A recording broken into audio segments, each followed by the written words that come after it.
Hi everyone, it's Jody from An Eye for Beauty. Today is Sunday, September 20th, 2020, and this message is for that week or whenever you're seeing this message.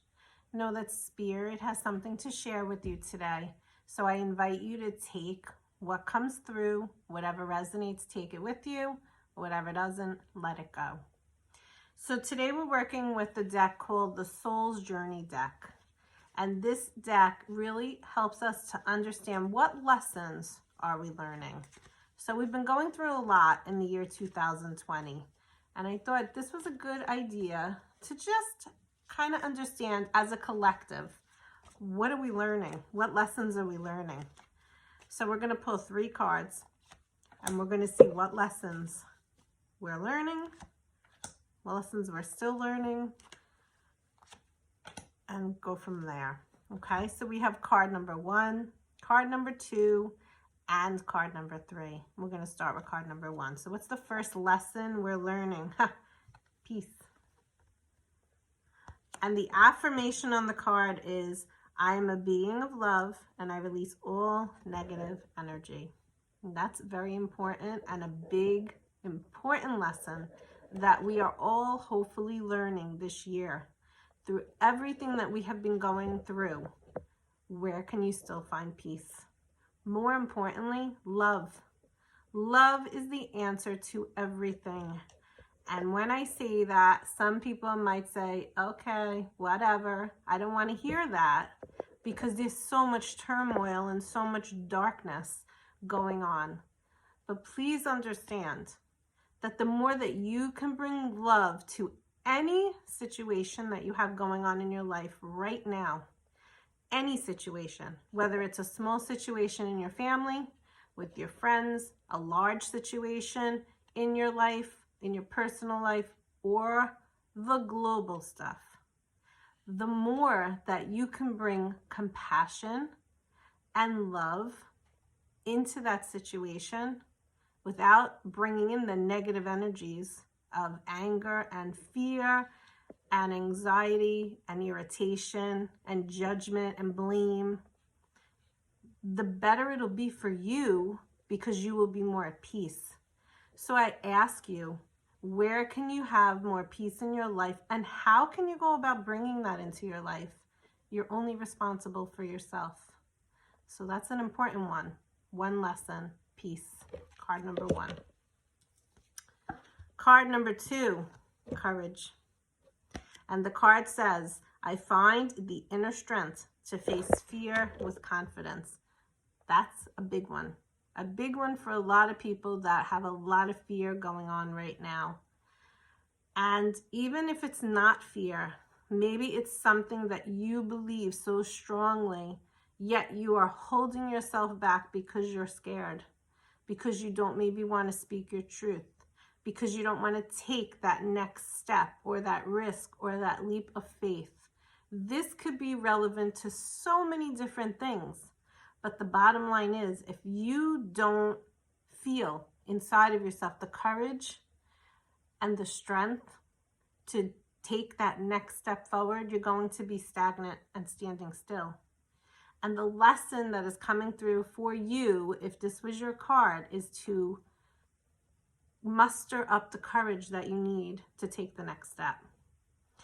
Archangel Michael is the archangel of strength and courage and protection. And his twin flame is Archangel Ariel, and she is the archangel of courage as well, in addition to spreading your wings and taking risks, among many other things. So if you're having troubles in that area, but this card was your card, call upon those 2 archangels and ask them to help you. So we have peace and we have courage. And what's card number 3? Blame. Well, that's a big one. A lot of people are finding it easier to not look within, I mean, I know I'm repeating myself, but it's so much easier to blame everybody else, whether if you're going through something personal like a divorce and you're blaming the other person instead of looking at, but what part did you play? If you're looking at the globe, everybody's blaming other people. I'm not going to get into details, but you know what I'm talking about. Let's all take a minute, because this last card is the whole universe here, the whole world. Everybody is pointing the finger in one way or another. How about we stop? How about we step back and look at the whole situation on a grander scale and see where you're human, so it's okay if you're doing it. But now is the time to be mindful of it so that you can step back and see where you're doing it, so you cannot do it as much. So you can heal that aspect of yourself. So you're not just blaming without understanding what's going on, no matter what's going on in your life, or if you're looking at the whole situation in the world right now. It is such an important thing to notice where you're blaming. And we do it every day. And it could be the silliest little things in your household to the biggest things that are going on in the world. It's very easy to blame others for how you feel rather than feeling how you feel and trying to understand why you feel that way to begin with. That's harder. That's inner work. Are you willing to do that work? Because that is a big reason why we are going through what we are going through in 2020.